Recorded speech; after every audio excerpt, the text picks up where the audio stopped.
কিরে এই যে তারাবির নামাজে যায় তোরে তো একদিনও পাইলাম না। তুই কি তারাবি ফরস না নাকি? আমি কিছুই তো বুঝি না। না রে, আমি তারাবি যাই না। কারণ কি জানো, তারাবি যাই না মনে হর যে তোরা মসজিদে তারাবি পরে 20 রেখাত। এত সময় কি দাঁড়ায় থাউন যায়? সারাদিন রোজা রাখিয়া মনে হর যে শরীর ইফতারের পরে হয়ে যায় ক্লান্তি। ইফতারের পরে মনে হর যে শরীর ক্লান্তি হয়ে যা। তোরা তারাবি ফরস 20 রেখাত। এই 20 রেখাত তারাবি পড়া কি সম্ভব? শরীর হয়ে যায় ক্লান্তি।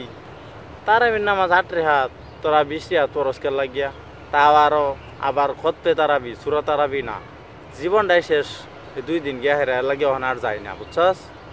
আরে বাইরে, তুই যে কইতাছস 20 রেখাত নামাজ আমরা কে পড়ি, শরীর ক্লান্ত হয়ে যা। তুইও মানুষ, আমরাও মানুষ। তাহলে আমরা কি শরীর ক্লান্ত হয় না? আমরা তো মনে হর যে তারপরে কষ্ট করে পড়ি। কারণ হচ্ছে আল্লাহ রসুল বলছে যে ভালো কাজ, ভালো ইবাদত যত বেশি করতে পারো, যত বেশি করবার কইছে। তাহলে এই যেহেতু মতবিরোধ আছে, 8 রেখাত কয়জন, তোরা কস 8 রেখাত, আমরা কই 20 রেখাত, আমরা করি 20 রেখাত। তেমন যেহেতু 20 রেখাত গোয়া আছে, 8 রেখাত গোয়া আছে, তাহলে বেশিটাই করি। আমল যেহেতু এটা তো আর খারাপ কাজ না, এর লাগে আমরা 20 রেখাত পড়ি। কষ্ট করে মনে হচ্ছে একটা মাসই তো পরে তো মনে হচ্ছে 5 ওয়াক্ত নামাজ, ওইটা তো আর ব্যাপার না।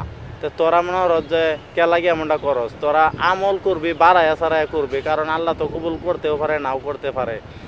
একটু করবে তো এইগুলো তো কোনো মূল্য নাই। আমল করবে, বেশায়া করবে। খারাপ কাজ এটা তো খারাপ কাজ না, এটা বালা কাজ। বালা কাজ যত বেশি করুন যা, এর লাগে আমরা 20 রেখাত পড়ি, বুঝছস? আরে বেটা, এই দেখ সেহরি খাইছি, এখন বাজতেছে মাত্র 11টা। আর এই দেখ শরীরের অবস্থা, ওখানে শরীরে মনে হয় যে দুর্বলতা শুরু হয়ে গেছে। তা 20 রেখাত নামাজ কেমনে পড়ি? মনে হয় যে 8 রেখাতই পড়বাম, যা যায় এমনি মসজিদ। 8 রেখাতের বেশি ভাই পড়বাইতাম না। আমরা ফুরে আয়া পড়বাম, ঠিক আছে? এটার লাগে তোরা আবার মাথা ঘামাইস না, কোনো বদনাম টদনাম করিস না, কারোর লগে কইবার যাইস না, ঠিক আছে? আমরা 8 রেখাতই পড়বাম, এইটাই কথা রইল। এই যে কইছ যখন একটা সুন্দর কথা, 8 রেখাত ফরজ, 20 রেখাত ফরজ, মনে হর যে মসজিদও তো যাবি। ওহন তোরা এই মতবিরোধ কইরা মসজিদে যদি যাওয়া বাদ দেওয়া দেস, তাহলে তো আল্লাহ বেজার হয়ে যাইব।